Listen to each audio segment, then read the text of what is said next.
Ako si Commodore J. Tariela, ang tagapagsalita ng Philippine Coast Guard pagdating sa usapin ng West Philippine Sea. Sasagutin ko ngayon ang tanong na bakit nga ba hindi ginagamit ng Philippine Coast Guard ang kanilang water cannon laban sa pambubuli ng China Coast Guard? Madalas nating marinig o mabasa ang tanong na ito sa mga comment section sa social media, lalo na kung napanood ng ating mga kababayang Pilipino ang pag-water cannon sa barko ng Philippine Coast Guard, ng Bureau of Fisheries and Aquatic Resources, at ang pinaka-reason sa lahat ay laban sa ordinaryong mangingisdang Pilipino. Maraming nagsasabing duwag daw ang Philippine Coast Guard at ang aming presensya at pagpapatrol ay walang kwenta. May mga nagsabi ring kami raw ay pinapabayaan lamang naming magpabuli sa China. Sa totoo lang, hindi natin masisisi ang ating mga kababayang Pilipino sa kanilang pagkagalit at paghahanap ng mas agresibong pagresponde laban sa pambubuli ng China. Subalit kailangan din nating maipaliwanag sa ating mga kababayan na ang kanilang galit na nararamdaman ay doble ng galit na pinagdadaanan ng ating mga tauhan na nasa loob mismo ng ating Philippine Coast Guard vessels. However, they have to exercise restraint and ensure professionalism sa pagtugon sa pambubuli na ito ng China.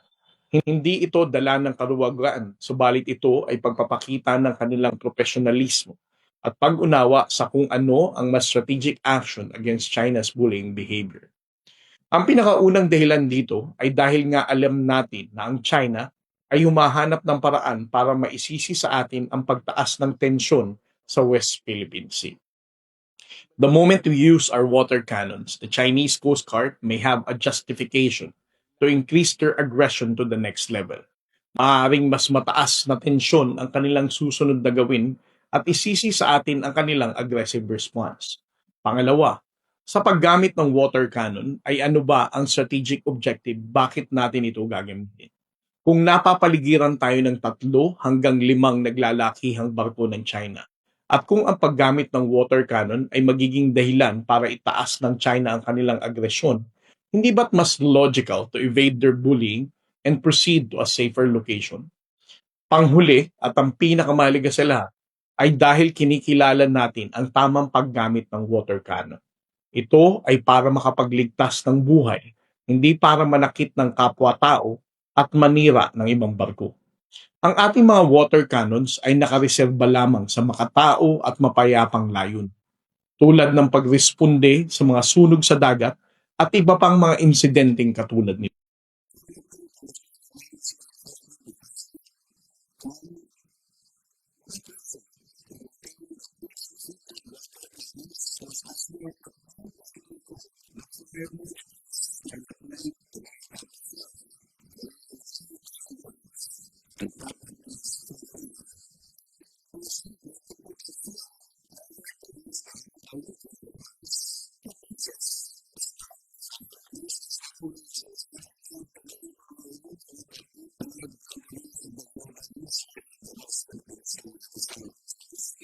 Maliban dito ay binibigyan diin ni Pangulong Ferdinand Marcos Jr.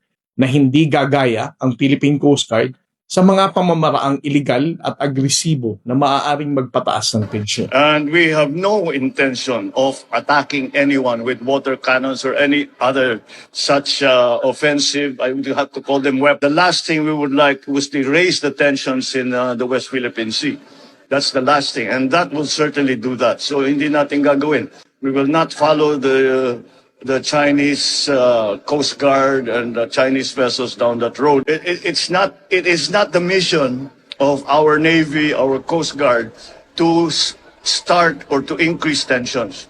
Their mission is to lower tensions. Alinsunod sa direktiba ng ating Pangulo, mananatiling marangal, profesional, mapayapa, at naaayon sa batas ang mga aksyon ng ating Philippine Coast Guard sa pagtataguyod ng ating karapatan sa West Philippine Sea.